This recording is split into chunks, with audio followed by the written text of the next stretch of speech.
पिछली वीडियो में हमने बताया था कि अब हम आपको ये सिलना बताएंगे, तो आप ये देखिए कि इस तरह से सिला जाता है। इसको सबसे पहले गले में हम सिलाई डालते हैं। नीचे पट्टी रखी रहती है, उसमें हम सिलाई डालते हैं और फिर उसको हम चारों तरफ से जड़ देते हैं। फिर इसका जो बीच का जो कपड़ा रहता है उसको हम कट कर देते हैं और उसमें गुलाई पर छोटे छोटे कट मार्क लगाते हैं, जिससे कि कपड़ा आसानी से मुड़ जाए और उठे भी ना।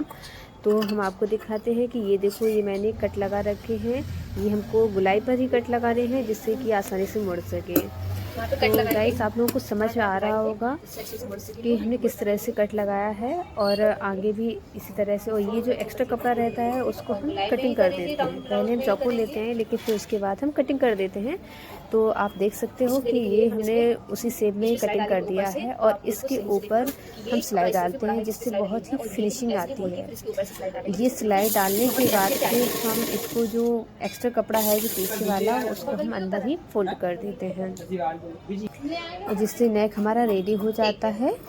ये पीछे वाला नेक है मेरा, और इसको भी हम सेम वही प्रोसेस करेंगे कि सब काट के और फिर कट लगा के, और फिर हम इसको ऊपर वाली सिलाई डाल के फिनिशिंग देते हैं, और फिर उसके बाद हम इसको फोल्ड कर देते हैं। तो और जब इसको हम दोनों को जॉइंट करते हैं, दोनों पल्लों को, तो एक चीज़ मतलब बहुत नोटिस करना आप कि जब हम बंद करते हैं इसको, तो पीछे वाले पल्ले को पूरा कवर नहीं करते हैं, और इसको फिनिशिंग देने के लिए हम ऐसा करते हैं। तो आपने देखा होगा वीडियो में कि हमने किस तरह से बताया कि जिससे फिनिशिंग आती है। और देखो आप, इसकी बहुत ही अच्छी फिनिशिंग आती है। तो ये देखिए, ये बहुत ही अच्छी फिनिशिंग आती है, जिससे कपड़ा ना ही बाहर दिखता है और इसके ऊपर से तुरपाई हो जाती है, तो वो बहुत ही अच्छा समझ में आता है। तो आप लोगों का ये नेक रेडी हो चुका है। अब हम इसके बाद स्लीव्स कटिंग करेंगे।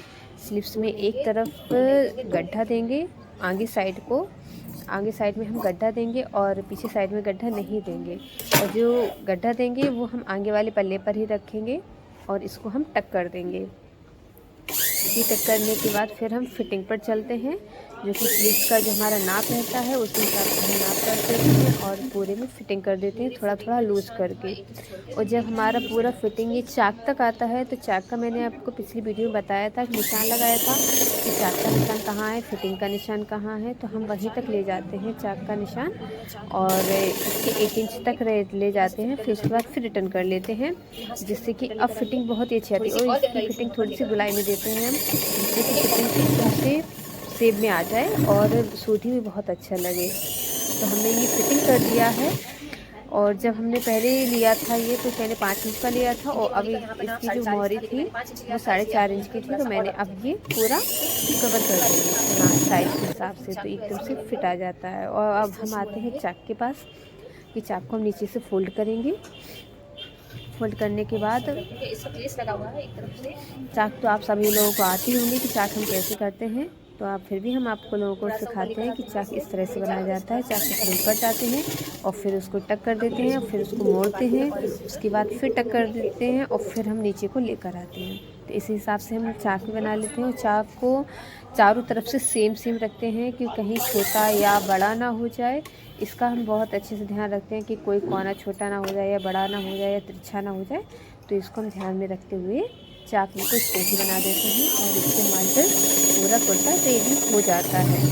तो आप लोगों को समझ में आ गया होगा कि मैंने ये देखो, सारे चाक बिल्कुल सेम आ रहे हैं, इक्वल। तो आप लोग देखें, आप लोगों को कैसा लगा है हमारा ये वीडियो। और अगर अच्छा लगा हो तो सब्सक्राइब करें, लाइक करें और कमेंट करें। Bye bye guys. इक्वल है, ये इक्वल है, ये भी इक्वल है, और ये भी इक्वल है, सब इक्वल है। और ये फिटिंग आई है, आपका ये साइज का सूट हो गया है।